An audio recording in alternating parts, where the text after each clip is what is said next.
నమస్తే, welcome to I dream social spotlight with Kavitha. మొన్న Raj Tarun Lavanya case, నిన్న Jani master lady choreographer case, ఈ రోజు సరికొత్తగా social media influencer Harsha Sai case. ఇందులో అసలు యాక్చువల్గా ఏం జరుగుతోంది, ఎవరు బాధితులు అవుతున్నారు, ఎందుకని ఇలాంటి కేసులు ఈ మధ్య కాలంలో వెలుగులోకి వస్తున్నాయి, దీని గురించే మాట్లాడుకుందాం. మనతో పాటుగా ఉన్నారు హైకోర్టు అడ్వకేట్ సుబ్బు గారు. సుబ్బు గారు, నమస్కారం అండి. సో ఇప్పుడు మనం కోర్టు చేసుకున్నటువంటి ఈ 3 కేసులు వెరీ రీసెంట్గా కనిపిస్తున్నటువంటి కేసులు. ఈ 3 కేసుల్లో కూడా వాళ్ళు సెలబ్రిటీలు అయ్యి ఉన్నారు, సోషల్ మీడియా ఇన్ఫ్లుయెన్షియర్స్ అయ్యి ఉన్నారు. దాంట్లో అమ్మాయిలే బయటకు వచ్చి కంప్లైంట్ చేస్తున్నారు. అందులో లివ్ ఇన్ రిలేషన్ అనేది ఉందా, లేకుంటే లైంగిక దాడి అనేది ఉందా, లేకుంటే మోసపోయాము, మమ్మల్ని మత్తుమంది ఇచ్చి రేప్ చేశారు, ఇంకోటి. ఈ 3 సిమిలర్గా అనిపిస్తున్న కేసులు. మీరు హర్ష సాయి కేసు చూసినప్పుడు మీకేమనిపించింది? మొట్టమొదటిగా నేను హర్ష సాయి కేసు కంటే ముందు నుంచి లావణ్య కేసులోని స్పందించా, అదేవిధంగా జానీ మాస్టర్ కేసులోని స్పందించా. ఇప్పుడు హర్ష సాయి దాంట్లో కూడా స్పందించాల్సి వస్తుంది.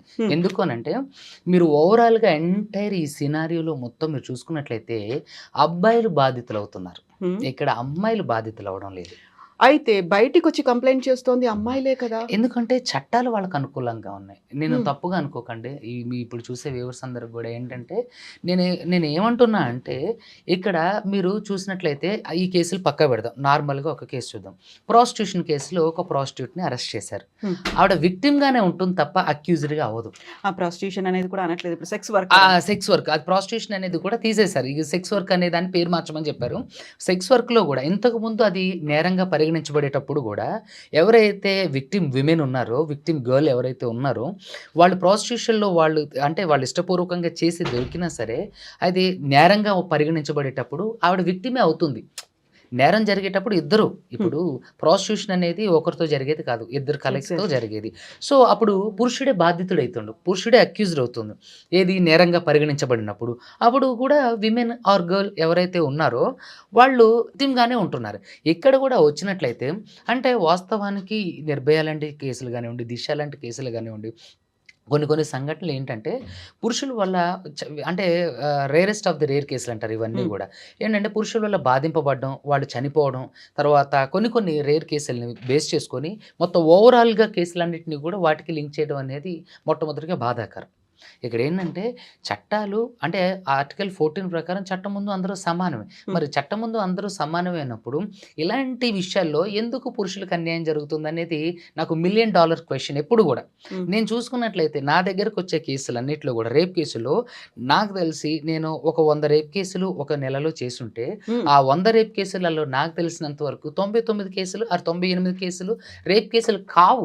అసలు రేప్ అంటే ఏంటి? కన్సెంట్ లేకోకుండా ఒక పురుషుడు ఒక స్త్రీ మీద లైంగిక దాడి చేయడం. అదేంటి? కన్సెంట్ లేకుండా తను ప్రతిఘటించినప్పటికీ కూడా అతను తన మీద లైంగిక చర్య చేసినట్లయితే అది రేప్ కిందకు వస్తుంది. ఆర్ఎల్స్ తను ఎక్కడున్నాను అచేతన స్థితి, అపస్మారక స్థితిలో ఉన్నప్పుడు కావాలని మత్తు మంది ఇచ్చో చేయడం అనేది. చూడండి, మత్తు మంది ఇవ్వడం అనేది నాకు తెలిసి రేరెస్ట్ ఆఫ్ ది రేర్ కేసులోనే జరుగుతుందండి. మత్తు మంది ఇవ్వడం అంటే ఏంటంటే అనస్థీషియా ఇవ్వాలి అని అంటే అది బోన్ మ్యారో అలా అంటే కొన్ని స్పాట్స్ మాత్రమే. అంటే మత్తు మంది ఇవ్వడం అని భలే సింపుల్ గా అనేస్తారు. అంటే అసలు మత్తు మందు అంటే ఇప్పుడు మనకి టీలో కాఫీలో కూల్ డ్రింక్ ఎలా సాధ్యం అవుతుందండి? మత్తు మందు అనేది, ఇప్పుడు మందు అనేది ఖచ్చితంగా ఎంతో కొంత స్థాయిలో అది చేదుగాను, లేదంటే వాళ్ళకి అనుమానం వచ్చి, ఇప్పుడు ఏదన్నా నార్మల్ ఫుడ్ తీసుకునేటప్పటికి కొంత డిఫరెంట్ అంటే వేరే పదార్థం కలిసిన ఫుడ్కి మనం అంటే డిఫరెన్షియేషన్ మనకు అర్థమైపోతుంది, మన సెన్స్కి అర్థం అవుతుంది. సో మత్తు మంది ఇచ్చి అంటే తాగించా ఎక్కించా నిద్రావస్థలో ఉండేట్టుగా చేయడం అనేది ఏంటది? నేను అదే అంట. ఇప్పుడు చాలా మంది బాధితులు, ఇప్పుడు ఎవరైతే స్త్రీలు ఉన్నారో మాకు మత్తు మంది ఇచ్చి అంటే ఏంటండి? మీకు తాగించారా లేదంటే ఎక్కించారా? ఏదైనా నీడిల్తో మీకు ఏదన్నా అనస్థీషియా ఇచ్చారా లేదంటే మందు తాగిచ్చారా? మందు చాలా విషయాలలో ఏంటంటే వాళ్ళని మత్తు మంది ఇచ్చరు అని అంటే కావాలని తాగుతారండి. మందు చక్కగా తాగుతారు, చక్కగా ఎంజాయ్ చేస్తారు, అన్ని విషయాలు వాళ్ళు చక్కగా పర్ఫెక్ట్గా ఉంటారు ఆడవాళ్ళు. ఏంటంటే చివరికి వచ్చేసరికి వాళ్ళు ఏదైతే కంప్లైంట్ పెడతారో దాని ప్రకారం ఎఫ్ఐఆర్ కావాలి, దాని ప్రకారం ప్లీడింగ్స్ జరగాలి. సో ఇక్కడ ఎవడైతే ఇప్పుడు పురుషుడు అనేవాడు ఉండో వీడు అసలు బాధితుడు. అది డబ్బుల విషయంలో కానివ్వండి, లేదంటే వాళ్ళిద్దరి మధ్య వచ్చినటువంటి భేదాభిప్రాయాలు కానివ్వండి, లేదంటే మీరు చూసుకున్నట్లయితే చాలా వరకు కూడా రేప్ కేసులు అనేవి ఇన్స్టెంట్గా అప్పుడు ఆ రోజే రేప్ జరిగి నెక్స్ట్ డే మెడికల్కి వెళ్ళి అలా జరిగిన ఏవి ఉండవు. నన్ను ప్రీవియస్లో రేప్ చేసిండను, నన్ను అప్పుడెప్పుడో రేప్ చేసిననే వస్తే తప్ప, అప్పుడెప్పుడో రేప్ చేస్తే ఇప్పటి వరకు మీరు ఎందుకు కేసు పెట్టలేదు? అంటే ఇప్పుడు వాళ్ళకి సరైన సపోర్ట్ వచ్చి ఉండొచ్చు. లేకుంటే ఆ అవకాశం అనేది ఇప్పుడే వచ్చి ఉండొచ్చు కదా! ఎలా అంటే ఇప్పుడు ఈ కేసులోనే చూద్దాం. హ్మ్. She is a independent women. ఆవిడ 'బిగ్ బాస్' ఫేమ్. మనం పేరు చెప్పొద్దు. ఆవిడ 'బిగ్ బాస్' ఫేమ్. ఎన్నో యూట్యూబ్‌లో కార్యక్రమాలు చేస్తున్నది. She is not a kid. She know everything about in the society. తనకి ఈ హ్మ్. సొసైటీలో ఏం జరుగుతుంది? ఎలా ఉంది? ఎలా పోకడ అనేది జరుగుతుందనేది షీ షీ నోస్. తనకంతా తెలుసు.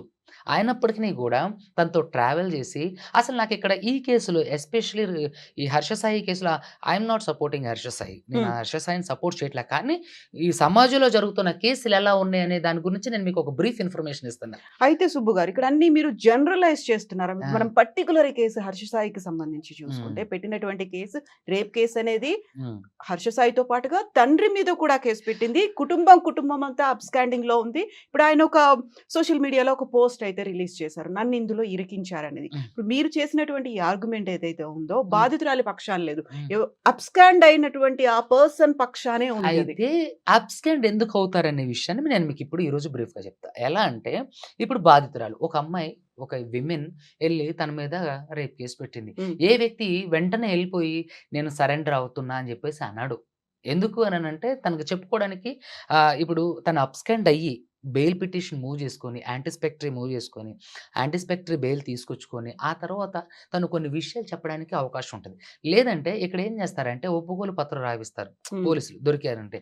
జ్యుడిషియల్ కస్టడీ పోలీస్ కస్టడీకి ఇచ్చేసిన తర్వాత జ్యుడిషియల్ కస్టడీ ఇస్తే సేఫు. పోలీస్ కస్టడీకి ఇస్తే వాళ్ళేం చేస్తారంటే కొన్ని కేసులలో పోలీసులు కావాలనే వాళ్ళ ఎఫ్ఐఆర్‌కి అనుకూలంగా చేయడం కోసం సంతకం పెట్టిస్తారు. కొట్టి. దారుణంగా కొట్టి. ఒకవేళ అతని ప్రమేయం లేకపోయినప్పటికిని కూడా చాలా కేసులలో నార్మల్ ఫార్మాటే ఫాలో అయితారు. పోలీసులేమి ఇన్వెస్టిగేషన్ చేసి లోతుగా సినిమాలో చూయించినంత లోతుగా ఇన్వెస్టిగేషన్ ఉండదు. ఒక ఫార్మాట్ ఉంటది. ఆ ఫార్మాట్‌లో ఈడి పేర్లు తీసేసి ఆడి ఏజ్, ఆడి పేర్లు ఇవన్నీ ఆ ఫార్మాట్‌లో నింపేస్తారు. యథావిధిగా వాళ్ళు కనీసం పంచనామా కూడా సరిగ్గా చేయరు. వాళ్ళు నార్మల్‌గా ఒక ప్యాటర్న్ ఉంటది. ఆ ప్యాటర్న్‌లోనే తీసుకొస్తారు. సో, ఆ ప్యాటర్న్‌లో భాగంగా ఏంటంటే ఇతను ఎఫ్ఐఆర్ చేసిండు కాబట్టి ఎఫ్ఐఆర్‌కి అనుకూలంగానే ఇతని దగ్గర నుంచి వాళ్ళు స్టేట్మెంట్స్ అన్నీ కోర్ట్‌లో సబ్మిట్ చేయాలి. హ్మ్. లేదంటే కోర్ట్‌లో మ్యాజిస్ట్రేట్ ఊరుకోడు. ముట్టికాయలేస్తారు. "ఏం చేస్తున్నావురా బాయ్! నువ్వేం చేస్తున్నావు? ఏంటిదంతా?" అని జెప్పేసి. సో, కాబట్టి ఏం చేస్తారంటే ఒప్పుకోలు రాపేసారు. సో, ఇలాంటి విషయాల్లో అబ్స్కాండ్ అవ్వడం మంచిదనేది నేను అనడం లేదు. కానీ అబ్స్కాండ్ అయ్యి యాంటిసిపేటరీ బెయిల్స్ వేసుకొని అక్కడ బెయిల్ గ్రాంట్ అయిన తర్వాత తను సమాజానికి తను బాధ్యత గల ఇప్పుడు 'హర్ష సాయి' విషయంలోనే మనం మాట్లాడదాం. తను హ్మ్. బాధ్యత గల పౌరుడు. ఆయనే కాదు ఎవరైనా బాధ్యత గల పౌరుడు. సో, ఆయన ఇంకా ఎస్పెషల్లీ తనలో ఏంటి స్పెషల్ అంటే పేదవారికి హెల్ప్ చేస్తుంటారని చెప్పి మనం అందరం యూట్యూబ్‌లో బట్ దాని హ్మ్. వెనకాల కూడా ఇంకో మతలబ్ ఉంది. ఆ! బెట్టింగ్ యాప్స్‌ని ప్రమోట్ అది అది చేస్తున్నారు అది అని. 100కి 200% ర్యాంక్. ఇతను పేదలకి హెల్ప్ చేస్తానని చెప్పి, నువ్వు అంటే ఒక మంచి సమాజం కోసం, మంచి సమాజ నిర్మాణం కోసం నువ్వు పాటుపడుతున్నానని చూపించుకునే బెట్టింగ్ యాప్స్ ప్రమోషన్. హ్మ్. ఎంత బుల్‌షిట్ థింగ్. అసలు నిజంగా ఒరిజినల్‌గా ఒక వ్యక్తి అనేటోడు ఎప్పుడు గూడా నువ్వు సమాజ సేవ చేసేటప్పుడు ఆ ప్యాటర్న్‌లోనే వెళ్ళాలి. హ్మ్. ఇంకా రకరకాలుగా ఏం మంచి చేయొచ్చు, ఎలా అంటే రెవెన్యూ జనరేట్ చేసి ఇంకెంతమందిని మనం అంటే ప్రొటెక్ట్ చేయొచ్చు, ఎంతమందికి ఆర్థిక స్వావలంబన కల్పించొచ్చు అనే దాని మీద ఆలోచించొచ్చు. కానీ ఇతను బెట్టింగ్ యాప్ ప్రమోషన్. అంటే ఇతను వ్యాపారం కోసమే ఇదనేది ఒకటి తీసుకొచ్చాడనేది నా అభిప్రాయం. ఇప్పుడు 'హర్ష సాయి' అనే వ్యక్తి తన వ్యాపారంలో అభివృద్ధి చెందటం కోసం, తన ఒక ఫేమ్‌ని, నేమ్‌ని సొంతం చేసుకోవడం కోసం ఎవరైనా సరే ఇలాగే చేస్తారండి. వెంటనే నేమ్, ఫేమ్ వచ్చిన వ్యక్తిగా అవ్వలేరు. హ్మ్. వాళ్ళేంటంటే వాళ్ళ సెల్ఫ్ ప్రమోషన్ చేసుకుంటారు. ఏది ఇట్లా డబ్బులిచ్చో చాలామంది ఏం చేస్తారంటే ఒక మంచి కంటెంట్ మీద ఎవరన్నా ఒక వక్తలు మాట్లాడారనుకోండి. ఫర్ సపోజ్ కంచాయిలయ్య గారు లాంటోళ్ళు, కాశీం సార్ లాంటోళ్ళు, లేదంటే చాగంటి కోటేశ్వరరావు గారు లాంటి వక్తలు మాట్లాడారనుకోండి, వాళ్ళు చాలా బ్రీఫ్ అనాలిసిస్‌తో ఒక ఒక మంచి విషయాన్ని మాట్లాడతారు. దాన్ని ఎవరు చూడరు. హ్మ్. చాలా మీలాంటోళ్ళు, నాలాంటోళ్ళు, చదువుకున్నోళ్ళు, సమాజం మీద అవగాహన ఉన్నోళ్ళు, రకరకాల ఒక కైండ్ ఆఫ్ పీపుల్ మాత్రమే చూస్తారు. అదే వెంటనే మాస్క్‌లు పెట్టేసుకొని డబ్బులు ఇట్లా వెదజల్లుతూ ఫ్రీ పెట్రోలు అది ఇది అని ఏదో అనుకోండి. హడావిడి హడావిడి చేసేసారు. చేశారనుకో వెంటనే టక్‌మంటూ ఓపెన్ చేస్తారు. ఏంటంటే స్ట్రాటజీ అది. మనిషిని కంట్రోల్ చేసే స్ట్రాటజీ అది. హ్మ్. మనిషి అటెన్షన్ గ్రాప్ చేసే స్ట్రాటజీ అది. సో, వెంటనే ఇట్లా డబ్బులు ఇచ్చేస్తున్నారంట అని చెప్పి ఒక థంబ్‌నెయిల్ పెట్టడంతో వెంటనే ఏంటది? కొత్త విషయం ఏంటి? డబ్బులు ఇవ్వడం ఏంటని చేస్తారు. సో, అట్లా అటెన్షన్ గ్రాప్ చేసి ఒక పేరు సంపాదించుకున్న తర్వాత వాళ్ళు చేయాల్సిన పనిని చిన్నగా చేస్తారు. నేను ఈ విషయంలో హర్ష సాయికి సపోర్ట్ చేస్తలేదు. ఈ విక్టిమ్ వుమెన్‌కి సపోర్ట్ చేస్తలేదు. ఖచ్చితంగా ఇందులో విక్టిమ్ వుమెన్ ఖచ్చితంగా తన పాత్ర ఉంది. తను కూడా తప్పే. హ్మ్. ఇప్పుడు ఒక రేప్ జరిగిందంటే కన్సెంట్ లేకుండా జరిగింది. దాన్నే రేప్ అంటారు. నేను ప్రతి ఇంటర్వ్యూలో నేను అదే చెప్తా. కన్సెంట్ లేకుండా జరిగేది రేపు. ఇక్కడ ఇన్ని రోజుల తర్వాత ఒక రేప్ అని చెప్పేసి నా దగ్గర 2,00,00,000 ఇంకా ఇంకొక లాజిక్ చెప్తా మీరు చూడండి. హ్మ్. హ్మ్. రూ. 2,00,00,000 అతని మీద ఇన్వెస్ట్ చేసింది. రూ. 2,00,00,000 ఆ అమ్మాయి ఒక ఇండిపెండెంట్ వుమెన్ రూ. 2,00,00,000 ఇన్వెస్ట్ చేయడానికి ఆమె ఐటీ రిటర్న్స్ కట్టిందా? ఆమె ఐటీ రిటర్న్స్ ప్రూఫ్స్ ఏమైనా ఉన్నాయా? 2,00,00,000 ఖర్చు పెట్టడం అంటే మామూలు విషయం. ఐటీ కిందకొస్తాం గదా! ఇన్‌కమ్ టాక్స్ కిందకొస్తాం గదా! ఆవిడ ఐటీ ప్రూఫ్స్ కట్టిందా? ఆ 2,00,00,000కి ఐటీ ప్రూఫ్స్ ఉన్నాయా? అది ఒరిజినల్‌గా ఆమె నిజంగానే 2,00,00,000 పెట్టింది అనంటే పొలోమని పిచ్చి జనాలను నమ్మేయడానికంటే ముందుగా 2,00,00,000 ఈవిడకి ఎలా సంపాదించింది? యూట్యూబ్ మీద, ఇన్‌స్టాల్ మీద అయితే అన్ని డబ్బులైతే రావు. సొంతంగా తనేమన్నా ఆస్తులన్నా అమ్మి ఉండాలి. 2,00,00,000 లిక్విడ్ క్యాష్ అనేది it's not a easy thing. కోటీశ్వరుల దగ్గర కూడా 2,00,00,000 లిక్విడ్ క్యాష్ చాలా రేరెస్ట్ ఆఫ్ ది రేర్ సందర్భాల్లో మాత్రం ఉంటది. 2,00,00,000 ఇన్వెస్ట్ చేసింది అంటే ఎక్కడివి ఒక ఇండిపెండెంట్ విమెన్ నీకెక్కడివి? నువ్వు అంత డబ్బులు ఇంత తక్కువ టైంలో ఎలా సంపాదించగలిగావు అనేది కూడా నాకు క్వెషన్ మార్క్. హ్మ్. సో, అంత డబ్బును మీరు ఇన్వెస్ట్ చేశారు అంటే మీరు ఇన్‌కమ్ టాక్స్ కట్టారా? మీకు ఐటీ రిటర్న్స్ ఉన్నాయా?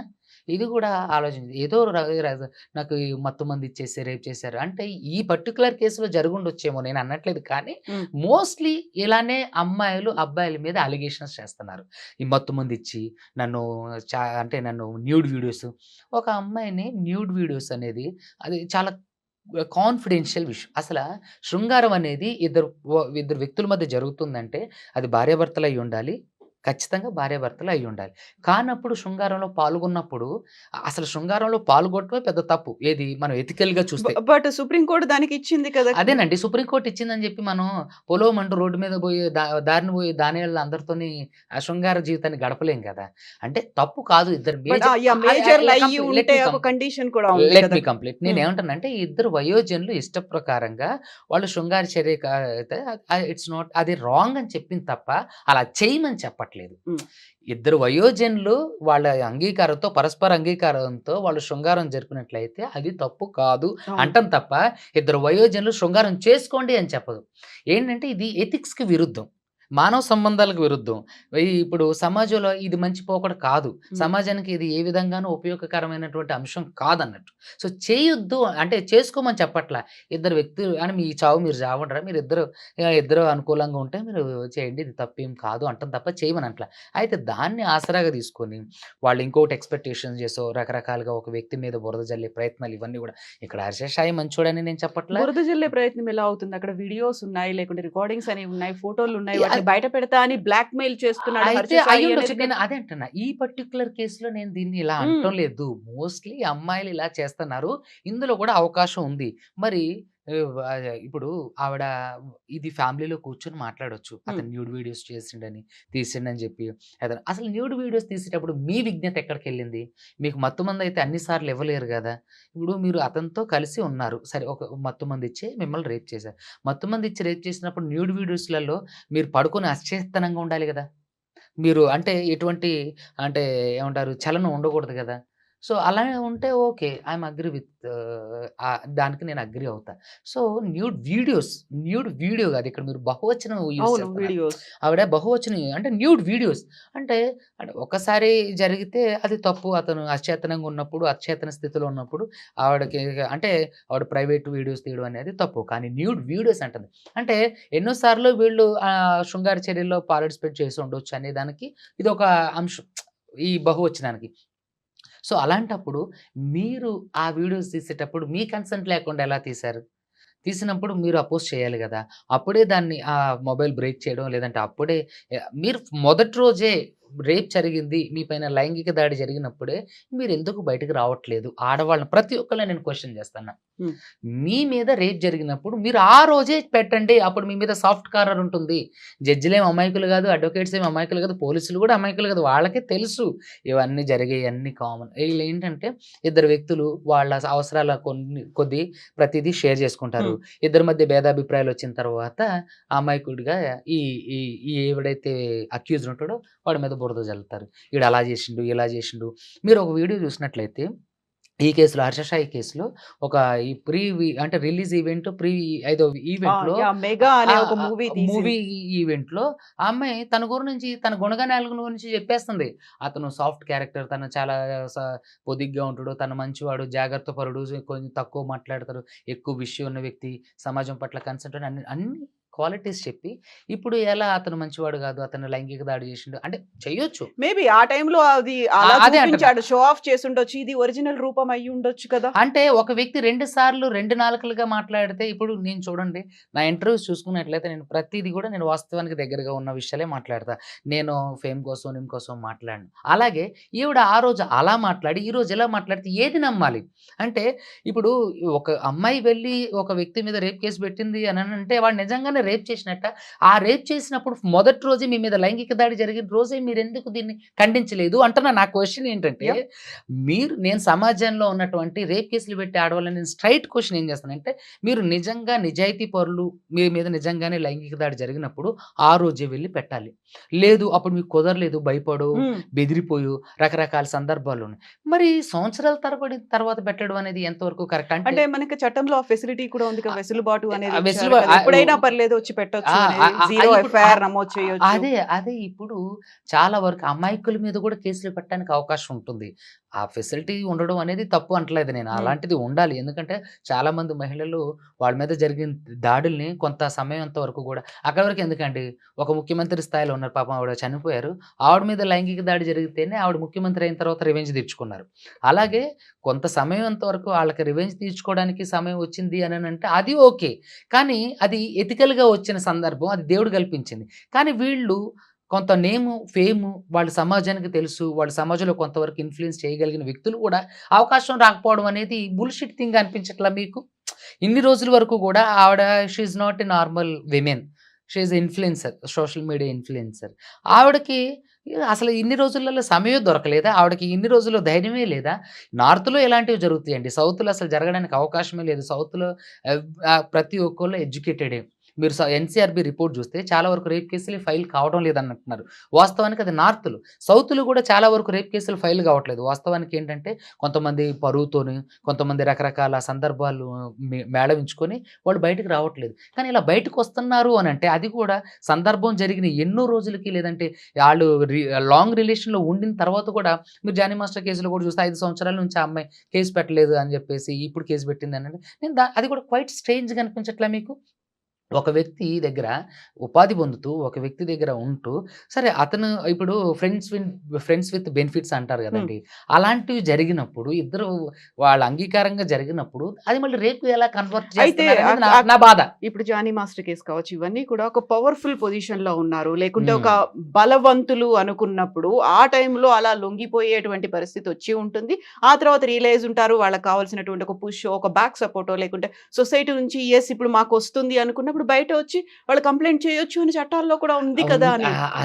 అదే ఇప్పుడు తప్పు జరగడానికి అవకాశం అండి. హ్మ్. మీరు చూసినట్లయితే 498 ఏ కేసు మీరు భా భార్యాభర్తల మధ్య అవును. భార్య భర్త మీద పడతది. మీకు తెలుసా? కేవలం టీవీ రిమోట్ దగ్గర గొడవ మీద భార్య ఎళ్లి భర్త మీద, అత్తమామల మీద ఇద్దరి మీద ముగ్గురు మీద కేస్ పెట్టి నన్ను హింసిస్తున్నారు, కొట్టేస్తున్నారు, నా నా రకరకాలుగా బాధ పెడుతున్నారు. 498 ఏ తర్వాత 406 DP act dowry provision act కూడా వేశారు. అవును. డొమెస్టిక్ వయలెన్స్ యాక్ట్ అయితే మిస్‌యూజ్ అవుతోంది అనేది లెక్కలైతే చాలా కనిపిస్తున్నాయి. బట్ 100% ఇక్కడ రేప్ కేసులు కూడా చాలా వరకు మిస్‌యూజ్ అయితున్నాయి. ఇది నా సుబ్బు పర్సనల్ ఎక్స్‌పీరియన్స్. సుబ్బు గారు ఇక్కడ హ్మ్. చాలా సెన్సిటివ్‌గా ఆలోచించాల్సినటువంటి అంశం ఇది. హ్మ్. అక్కడ పవర్ ఉందా? లేకుంటే బలవంతులా? ఇంకోటా? మన దగ్గరకొచ్చినటువంటి వాళ్ళు అమాయకంగా మనకు హెల్ప్ చేస్తారని నమ్మి వస్తున్న వాళ్ళ మీద చేస్తున్నప్పుడు ప్రతీది జనరలైజ్ చేసి యెస్ ఈ ఇష్యూలో కూడా ఇలాగే అయ్యుంటుంది. ఆ అమ్మాయి బాధితురాలు కాకపోవచ్చు. వీళ్ళే కన్సెన్షువల్‌గా అయిందో, లేకుంటే కన్సెంట్ ఉందయిందో, ఇవన్నీ మాట్లాడుకోవడం అనేది మనమున్నటువంటి సమాజంలో అసలే మహిళలు సప్రెషన్‌కు గురవుతున్నారు. వాళ్ళు సైడ్ లైన్ అవుతున్నారు. వాళ్ళ మీద వివక్ష అనేది కంటిన్యూ అవుతోంది. ఇప్పటికి కూడా ఒక అమ్మాయి బయటకొచ్చి ఒక రేప్ కేసు జరిగింది అని పెడితే, ఇలా మాట్లాడుతున్నారేంటి అని అనుకునే వాళ్ళకేం చెప్తారు? అది నేను ఒకటే చెప్తున్నా. ఈ ఒక అమ్మాయి వచ్చి తన మీద జరిగిన దాడిని ఇట్లా పోలీస్ స్టేషన్ ద్వారా చెప్పినప్పుడు ఖచ్చితంగా నిజాలనేవి మనిషి విజ్ఞత మనకు హ్మ్. అర్థమైపోతుంటాయండి. ఇప్పుడు ఒక స్త్రీ తను సిగ్గు చంపుకొని మరి బయటకు బయటికి ధైర్యంగా వచ్చి ధైర్యంగా వచ్చి చెప్పగలుగుతోంది. కేసు పెట్టిన వాళ్ళ ఆవేదన వేరు ఉంటుంది. అక్కడ ఆవిడ రాసే సందర్భాలు జెన్యూన్‌గా ఉంటాయి. ఇక్కడ బెనిఫిట్స్ అయిపోయిన తర్వాత ఆ వ్యక్తిని అంటే కొలాప్స్ చేయాలనో, ఆ వ్యక్తి మీద రివెంజ్ తీర్చుకోవాలనో, ఆ వ్యక్తిని రకరకాలుగా అంటే జానీ మాస్టర్ విషయంలో జరిగేలాగా అంటే ఒక వ్యక్తిని కొలాప్స్ చేయాలని ఆలోచించినప్పుడు జరిగేయి ఎలా ఉంటాయంటే, ఇప్పుడు జరిగే 'హర్ష సాయి' కేసులా ఉంటది. మరెందుకు పారిపోయారు? తప్పు చేయనప్పుడు అక్కడ నిలబడొచ్చు కదా! తప్పు ఏవండీ చేయనప్పుడు వివరణ ఇప్పుడు ఇవ్వచ్చు కదా! తప్పు అంటారు కదా! చూడండి మీకు చరిత్రలో కొన్ని సందర్భాలను నేను మీకిప్పుడు నెమరు వేసి చెప్తా. ఎలా అంటే ఇప్పుడు మీరు మైసభలో ఎవరికి అంటే మైసభలో ఉన్నప్పుడు ఎవరికి పరాభవం జరిగింది? హ్మ్. చెప్పండి. ద్రౌపది. ద్రౌపదికి పరాభవం జరిగిన తర్వాత వెంటనే దాని రియాక్షన్ అనేదొచ్చిందా? చెప్పండి హ్మ్. మీరు చరిత్ర గురించి కాకుంటే కాపాడడానికైతే ఇమ్మీడియేట్‌గా శ్రీకృష్ణుడొచ్చాడక్కడ. అదంతా బుల్‌షిట్ థింగ్స్. శ్రీకృష్ణుడు వచ్చిండు అననంటే ఓకే. వచ్చుండొచ్చు. కానీ కేవలం ద్రౌపది పడ్డ ఆ అవమానం కోసం ఒక పెద్ద మహా యుద్ధమే జరిగింది. హ్మ్. ఎంతోమంది కౌరవులు చనిపోయారు. తప్పు చేశారు ఆ! కాబట్టి. తప్పు చేశారు కాబట్టి. సో, నిజంగా ఒక స్త్రీని అవమానించినప్పుడు, ఒక స్త్రీ అంటే ఏమంటారు అన్యాయానికి గురైనప్పుడు ఖచ్చితంగా వాళ్ళు శిక్షించబడతారు. గాడ్ నోస్ ఇప్పుడు ఎవ్రీథింగ్ దేవుడికి అతీతం ఏది కాదు. నేను దేవుడిని బాగా నమ్ముతా. దేవుడికి అతీతం ఏది కాదు. నేనిప్పుడు అదే అడగబోతున్నా. మీరు ఆ! రేషనల్ అని ఆ! అడగబోతున్నాను. అస్సలు కాదండి. హ్మ్. నేను దేవుడికి చాలా ఒబీడియంట్‌గా ఉంటానన్నట్టు. హ్మ్. సో, ఖచ్చితంగా నిజమైనటువంటి ఒక రేప్ జరిగినప్పుడు ప్రకృతి వాళ్ళకి సహకరిస్తది. హ్మ్. ఎవిడెన్స్ ప్రకారంగా గానివ్వండి, ఐ విట్‌నెస్ ప్రకారంగా ఓకే. గానివ్వండి, చాలా వరకు గూడా. ఎందుకంటే మీకు 'గాడ్సే' సినిమా అని ఒకటుంది. దాంట్లో ఒక డైలాగ్ ఉంటుంది. ఖచ్చితంగా ఆ మంచిని కాపాడడం ప్రకృతి యొక్క లక్ష్యం. నేచర్. మంచిని కాపాడడం ప్రకృతి యొక్క నేచర్. చెడుని బహిర్గతం చేయటం గూడా ప్రకృతి యొక్క నేచర్.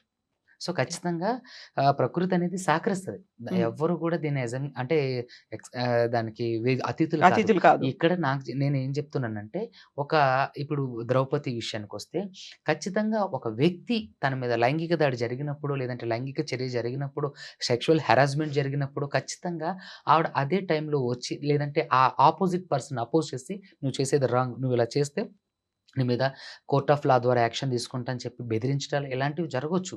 అలాంటివి చేయొచ్చు గూడా. కానీ అలాంటివి అప్పుడు చేయకోకుండా, అప్పుడు పరిస్థితులకు అనుకూలంగా ప్రవర్తించి, ఈరోజు అతనే తప్పు చేసినట్టుగా ప్రొజెక్ట్ చేయడం అనేది తప్పు. ఇది ప్రతి ఒక్కళ్ళ జీవితమే.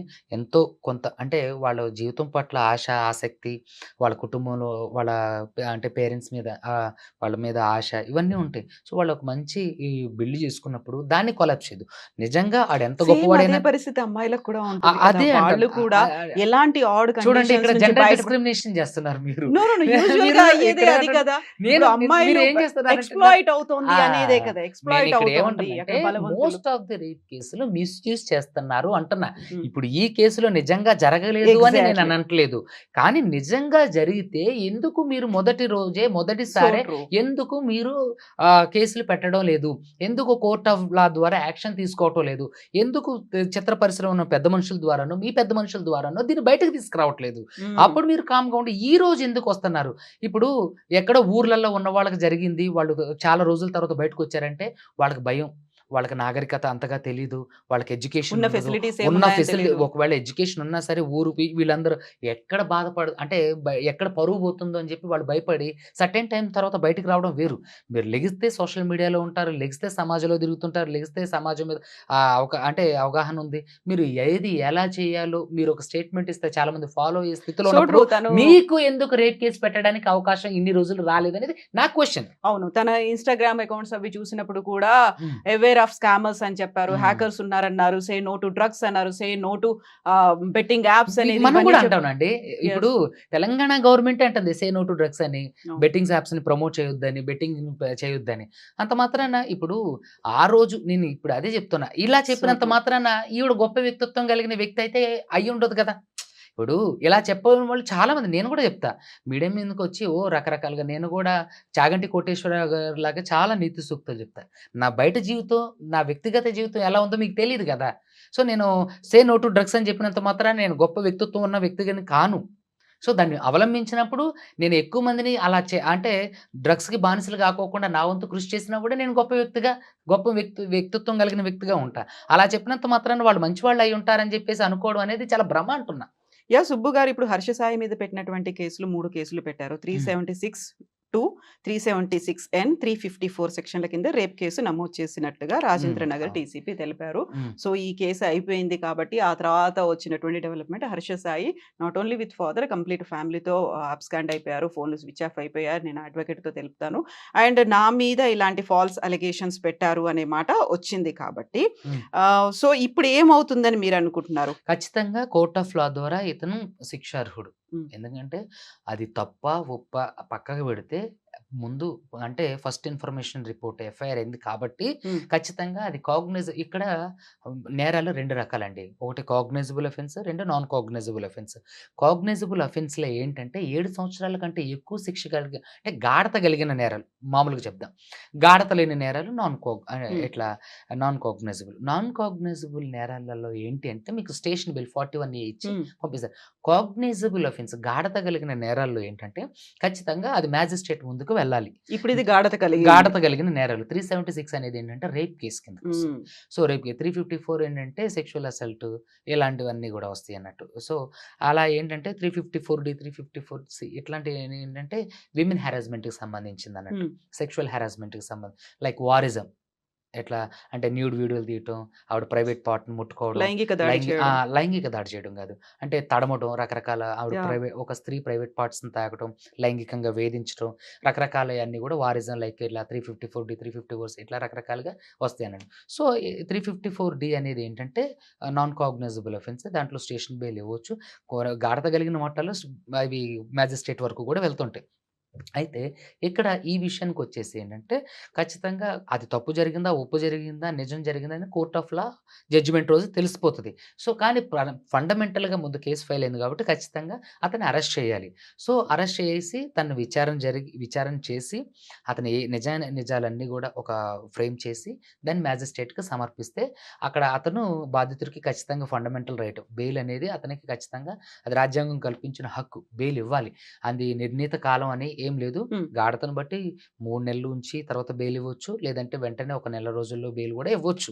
ఏది అతను నిజంగా అంటే తన నేరం ప్రూవ్ చేసుకోవడానికి అవకాశం కల్పించినట్లు ఉంటుంది కాబట్టి చాలా వరకు నెల లోపుల్లోనే 2 నెలల లోపులోనే బెయిల్స్ రావడానికి అవకాశం ఉంటుంది.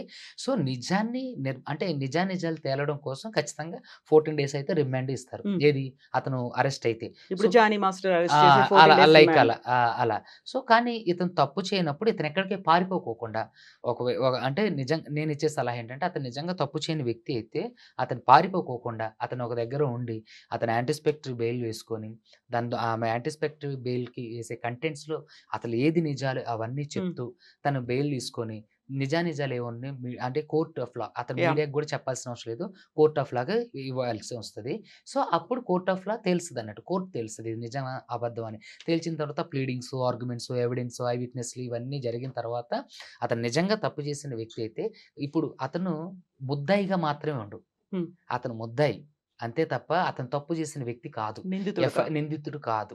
అతని యాహ్! మీద ఇప్పుడు ఎఫ్ఐఆర్ మాత్రమే చేయబడింది. అతను తప్పు చేసిండా, ఒప్పు చేసిండా కోర్ట్ ఆఫ్ లా తర్వాత హ్మ్. అతను కోర్టు ఇతను తప్పు చేసిండు అని జడ్జిమెంట్ ఇచ్చేంత వరకు కూడా మనం అతన్ని తప్పు చేసిన వ్యక్తి అని అనడానికి మనకు అర్హత లేదు. యాస్పెక్ట్ రాజ్యాంగం ప్రకారం. హ్మ్. కోర్టు అతనికి శిక్ష వేసినప్పుడు మాత్రమే అతను తప్పు చేసినట్లు. సో, నిజానిజాలన్నీ కూడా కోర్ట్ ఆఫ్ లా తెలుస్తుంది. సో, ఒకవేళ అతను నిజంగా తప్పు చేసినట్లయితే అతనికి దాదాపుగా 14 సంవత్సరాల నుంచి 20 సంవత్సరాల వరకు జైలు శిక్ష పడుతుంది. హ్మ్. సో, ఈ కేసులో వాళ్ళ నాన్నగారు 82గా ఉన్నారు గాబట్టి, ఈ కేసులో అంటే అతను కూడా కాగ్నైజబుల్ అఫెన్సెస్ కిందకే వస్తాడు. ఏంటంటే, తప్పు చేయడానికి ఇతను సహకరించినట్లు. హ్మ్. సో, కాబట్టి ఇతను విషయం నిజంగానే ఇతను సహకరించినట్లయితే, ఇతనికి కూడా 10 సంవత్సరాల వరకు జైలు శిక్ష యాహ్! పడడానికి అవకాశం ఉంది. ఒకవేళ ఈ కేసులో నిజంగా అతని ప్రమేయం ఏమి లేదనంటే, హ్మ్. కోర్టు తనని నిర్దోషిగా ప్రకటిస్తది. ఒకవేళ నిజంగా ఇందులో తప్పులు జరిగి, ఇప్పుడు ఎవరైతే ఆవిడ ఉన్నారో, ఆవిడ ఆ తప్పులన్నీ ప్రూవ్ చేసుకోగలిగితే, ఇద్దరికీ కూడా అతనికి 14-20 సంవత్సరాల వరకు శిక్ష పడడానికి అవకాశం ఉంది. ఇతనికి 10 సంవత్సరాల నుంచి 7-10 సంవత్సరాల వరకు శిక్ష పడడానికి అవకాశం ఉంది. ఒకవేళ నిజంగా ఇతను తప్పు చేయని వ్యక్తి అయితే కోర్ట్ ఆఫ్ లా ఇద్దరిని కూడా నిర్దోషులుగా బయటకు విడుదల చేయడం జరుగుతుంది. తప్పుడు ఆరోపణలు చేశారు అనే మాట తను హర్ష సాయి అంటున్నారు. నా గురించి మీకు తెలుసు త్వరలోనే నిజానిజాలన్నీ బయటకొస్తాయి. మా అడ్వొకేట్ వీటన్నిటికి సమాధానం చెప్తాడు. హ్మ్. తప్పుడు ఆరోపణలతో ఇలా కేసు పెట్టారు అనుకున్నప్పుడు ఏం జరుగుతుందప్పుడు? ఒకవేళ తప్పుడు నిజమే ఆరోపణలని హర్ష సాయి ఒక స్టేట్మెంట్ ఇచ్చినట్లు కాదండి. హ్మ్. తప్పుడు ఆరోపణలు చేసింది అని అనటానికి అతను కూడా ఆధారాలు ఆధారాలు. చూపించాలి. అతని దగ్గర ఏం ఆధారాలున్నాయి? అవి డాక్యుమెంటల్ ఎవిడెన్సా? వీడియో ఎవిడెన్సా? అంటే టెక్నికల్ ఎవిడెన్సా? డాక్యుమెంటల్ ఎవిడెన్సా? లేతే ప్రాపర్టీ ఎవిడెన్సా? లేదంటే ఐ విట్‌నెస్‌లా? ఇవన్నీ చూపించాలి. చూపించినప్పుడు అతను ఒక స్టేట్మెంట్ ఇచ్చినప్పుడు అది కరెక్ట్ అవుతుంది. అతనికి స్టేట్మెంట్ నిజానిజాలన్నీ మీకు తెలుస్తుంటే ఓకే. Well and good. అందరికీ అదే కదా కావాల్సింది. ఇందులో ఎవరు తప్పు చేశారు? ఎవరు తప్పు చేయలేదు అని. సో, కాబట్టి అతనిచ్చిన స్టేట్మెంట్‌ని అంటే అది బలంగా మనుషులందరూ సమాజం అందరూ నమ్మాలంటే అతని దగ్గర మెటీరియల్ ఎవిడెన్స్ ఉండాలి. ఆ హ్మ్. మెటీరియల్ ఎవిడెన్స్ ఉన్నప్పుడు మాత్రమే అతను చెప్పిన ఆ పదానికి కరెక్ట్ అర్థం సమాజంలో ఎళ్తుంది. తను ఆ స్టేట్మెంట్ ఇచ్చిన తర్వాత తప్పు చేసిన వ్యక్తిగా గట్ల బయటకొస్తే మాత్రం ఖచ్చితంగా అదంతా బుల్‌షిట్ థింగ్ లాగా అనిపిస్తది అందరికి. ఓకే. బాబు నువ్వు గూడా ఆ కోవకు చెందినవాడివేనా? అని అందరూ చాలా టేక్ ఇట్ ఈజీ. కానీ ఎంటైర్ ఈ సినారియోలో ఇప్పుడు ఇద్దరు వాళ్ళ జీవితాలను కోల్పోతారు. హ్మ్. ఇప్పుడు ఈమె సమాజానికి ఆవిడెవరో తెలుసు. సో, ఆవిడకి రకరకాలుగా అంటే సినిమా అవకాశాలు తగ్గిపోవడం గాని, ఆవిడ చేసే రకరకాల కార్యక్రమాలన్నిటికి కూడా జనాదరణ తగ్గిపోతుంది. ఒక క్వెషన్ మార్క్ అనేది పడుతుంది. క్వెషన్ మార్క్ జెన్యూనిటీ అనే ఏంటి అనేది. Question mark. అలాగే ఆశా సాయి గూడా తన జీవితాన్ని కొలాప్స్ అయినట్టే. ఒక అమ్మాయి విషయంలో మీరు చూసుకున్నట్లయితే ఆడవాళ్ళ గురించి రాజ్యాలే కోల్పోయారంటారు గదా! ఏది ఇప్పుడు కౌరవులు, పాండవుల్లాగా. అదేవిధంగా సీతను తీసుకెళ్లడం వల్ల రావణ బ్రహ్మ గూడా తన అంటే అస్తిత్వాన్ని కోల్పోవడం జరిగింది. అంటే అలా ఒక స్త్రీ ద్వారా నిజంగా పురుషుల జీవితాలనేవి చాలా ఎఫెక్ట్ అవుతాయి. కాబట్టి దయచేసి సమాజంలో ఉన్న పురుష సమాజానికి నేను ఒకటే కోరుకునేదేంటంటే, దయచేసి ఇలాంటి ఇల్లీగల్ యాక్టివిటీస్‌కి దూరంగా ఉండండి. ఆడవాళ్ళ విషయంలో మరి జాగ్రత్తగా ఉండండి. కావాలని వాళ్ళు మీతో స్నేహం చేసినప్పటికి కూడా ఒక పరిధి మాత్రం వరకే. పురుష సమాజానికి ఎస్పెషల్లీ ఎందుకంటే పురుష సమాజం రాబోయే రోజుల్లో ప్రమాదంలో ఉంది. ఇప్పుడు ఇంత మీరు చెప్పారు కాబట్టి మహిళల గురించి కూడా ఖచ్చితంగా చెప్పాలి మీరు. మహిళలను కూడా నేను ఖచ్చితంగా కావాలనే వాళ్ళు ఫ్రెండ్‌షిప్ చేసినప్పటికి అనే ఒక మాట అన్నారు మీరు. కావాలనే ఫ్రెండ్‌షిప్ చేస్తారండి. అంటే ఒక టైప్ ఆఫ్ ఎవరైనా గర్ల్స్. చేయొచ్చు కదండీ నేను ఫ్రెండ్‌షిప్ అనేది. అందరిని కావాలని మగవాళ్ళు చేయలేరా? ఏవండి కాకపోతే మీరు అన్ పురుషులకు అన్ ఒక మెసేజ్ అందరిని ఇచ్చారు కాబట్టి అందరిని నేను అనడం లేదండి. ఒక టైప్ హ్మ్. ఆఫ్ విమెన్స్ ఉన్నారు. వాళ్ళు మీతో అంటే రాసుకొని పూసుకొని తిరిగితే దయచేసి దూరంగా ఉండండి. మహిళలు కూడా జాగ్రత్తగా అప్రమత్తంగా ఉండండి.